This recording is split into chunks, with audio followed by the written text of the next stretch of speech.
একটা প্রশ্ন দিয়ে শুরু করছি।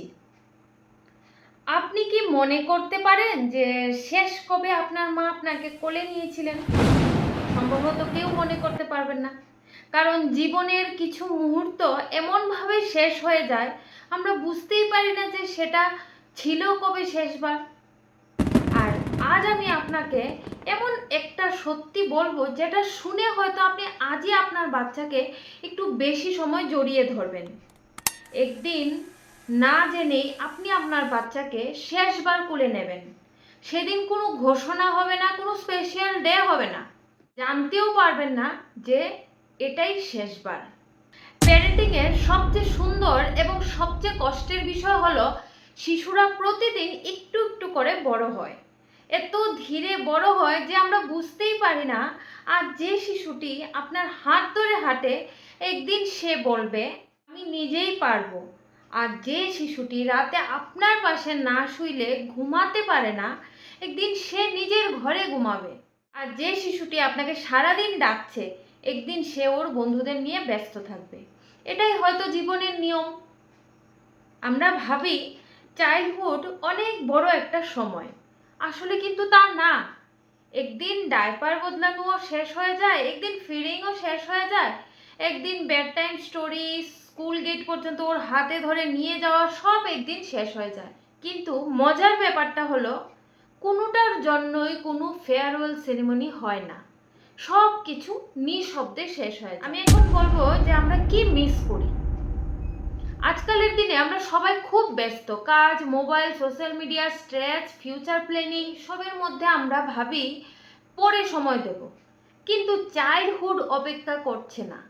একটা 4 বছরের বাচ্চা মাত্র একবারই 4 বছরের হয়। একটা 5 বছরের বাচ্চা মাত্র একবারের জন্যই 5 বছরের হয়।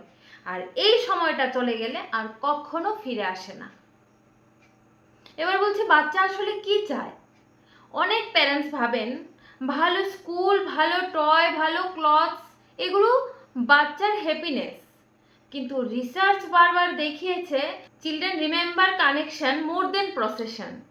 ওরা মনে রাখে আপনি তাদের কথা শুনেছিলেন কিনা, আপনি তাদের সাথে খেলেছিলেন কিনা, আপনি তাদেরকে কতটুকু জড়িয়ে ধরিয়েছিলেন, আপনি তাদের কতটুকু সেফ ফিল করিয়েছেন।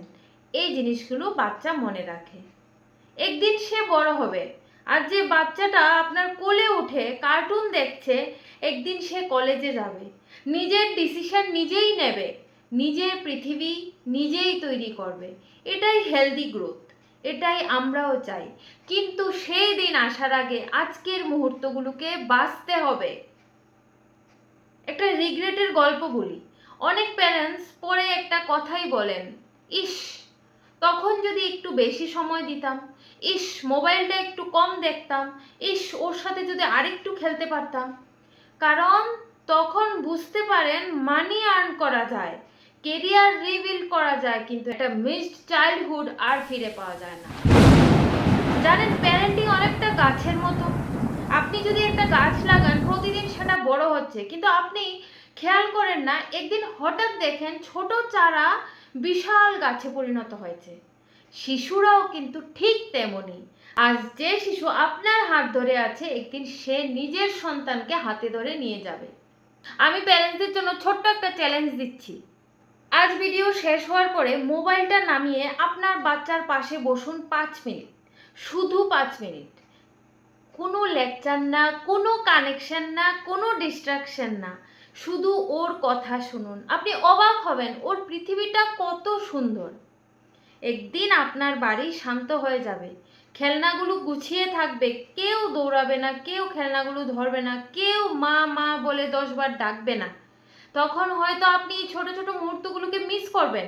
তাই আজ রাগের আগে একটু জড়িয়ে ধরুন, ব্যস্ততার আগে একটু সময় দিন, কারেকশনের আগে একটু কানেকশন তৈরি করুন। কারণ একদিন না জেনেই আপনি আপনার বাচ্চাকে শেষবার তুলে নেবেন। আর আজকের এই মুহূর্তটাই হয়তো আগামী দিনে সবচেয়ে সুন্দর স্মৃতি হয়ে থাকবে। আমার এই ভিডিওটি যদি আপনার হৃদয় ছুঁয়ে যায়, একজন মা বাবার সঙ্গে অবশ্যই শেয়ার করবেন। সবাই ভালো থাকবেন। আবার দেখা হচ্ছে পরের ভিডিওতে।